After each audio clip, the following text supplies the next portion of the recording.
Hello friends, welcome to சமையல் புதிதும். இன்றைக்கி நம்ம வீடியோவில் பார்க்க போகிற ஸ்பெஷல் ரெசிபி இட்லிக்கு தோசை, சப்பாத்தி, ரொட்டி, ஊத்தாப்பம், காரப்பணியாரம் இது எல்லாத்துக்கும் வச்சு சாப்பிட்ற மாதிரி ரொம்ப ஈஸியாக சுவையாக செய்யக்கூடிய கார சட்னி பார்க்க போகிறோங்க. இந்த முறையில் நீங்கள் கார சட்னி செஞ்சு கொடுத்தீங்கன்னா இட்லி தோசைக்கெலாம் ரொம்ப விரும்பிட்டு சாப்பிடுவாங்க. இனி இட்லி தோசைனால இந்த கார சட்னி தாங்க செய்ய சொல்லி கேட்பாங்க. ரொம்ப ரொம்ப ருசியாக இருக்குங்க. இந்த சட்னி வீடியோவை முழுமையாக பார்த்துட்டு இதே முறையில் இதே அளவுகளோட நீங்கள் செய்து பார்த்துட்டு எப்படி வந்துச்சுன்னு உங்களுடைய கருத்துக்களை ஷேர் பண்ணுங்க. இந்த வீடியோ பிடித்திருந்தா லைக் பண்ணுங்க, ஷேர் பண்ணுங்க, சப்ஸ்கிரைப் பண்ணுங்க, கமெண்ட் பண்ணுங்க. இந்த வீடியோவை ஸ்கிப் பண்ணாமல் முழுமையாக பாருங்க. இப்போ வாங்க சட்னி ரெசிபி பார்க்கலாம். இப்போ சட்னி செய்கிறதுக்கு கடாயை சுடுபடுத்தி இதில் 1 டீஸ்பூன் போல் எண்ணெய் சேர்த்துருக்கேன். காரத்துக்கு 4 வரமிளகாய், 4 பூண்டு பற்கள் சேர்த்துருக்கேன். ஒரு சின்ன துண்டு இஞ்சி சேர்த்துக்கலாம். அடுப்பு சிம்மில் வச்சுட்டு இதை வதக்கி எடுத்துக்கலாம். இப்போ இது வதங்கினது இதோட வெங்காயம் சேர்த்துக்கலாம். 3 பெரிய வெங்காயம் சேர்க்குறேன். வெங்காயத்தை கண்ணாடி பதம் வர அளவுக்கு வதக்கிக்கலாங்க. ஒரு 2-3 நிமிஷம் போல்.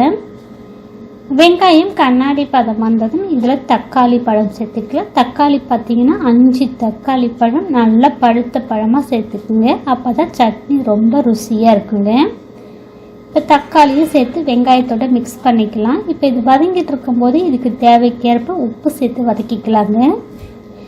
இப்போ உப்பு சேர்த்து வெங்காயம் தக்காளி நல்லா வதக்கி எடுத்துக்கலாங்க. வெங்காயம் தக்காளி முழுமையாக வதங்கினது சூடு ஆறினதுக்கப்புறம் மிக்ஸி ஜாரில் சேர்த்து கொஞ்சமாக தண்ணி சேர்த்து சட்னியை கொஞ்சம் கெட்டியான பக்குவத்துக்கு கொஞ்சம் கொரப்பாக அரைச்சி எடுத்துகிட்டு வரலாங்க. ரொம்ப நைஸாக அரைக்கக்கூடாது. இந்த மாதிரி கெட்டியான பக்குவத்துக்கு கொஞ்சம் கொரப்பாக அரைச்சிருக்கேன் பாருங்கள். இப்போ சட்னி அரைச்சிட்டு வந்து ஒரு பாத்திரத்தில் மாற்றிருக்கேன். இதோட தாளித்து சேர்த்துக்கலாம். தாளிப்பு கரண்டில் 1/2 டீஸ்பூன் எண்ணெய், கடுகு, உளுத்தம் பருப்பு, பெருங்காயத்தூள், கருவேப்பிலை வாசனைக்கு இது எல்லாம் பொரிஞ்சதும் சட்னியோட சேர்த்து மிக்ஸ் பண்ணி வச்சுங்க. ரொம்ப ரொம்ப ருசியாக இருக்குங்க. இந்த மாதிரி நீங்கள் கார சட்னி ஒரு முறை ட்ரை பண்ணி பாருங்கள்.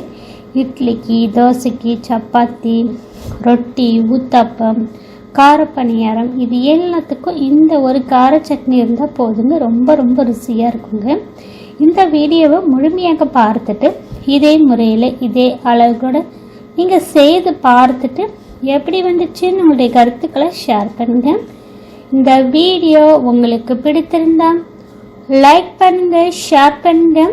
நம்ம சேனலுக்கு மறக்காமல் சப்ஸ்கிரைப் பண்ணுங்கள். கூடவே பெல் ஐக்கானை கிளிக் பண்ணி வச்சுக்கோங்க.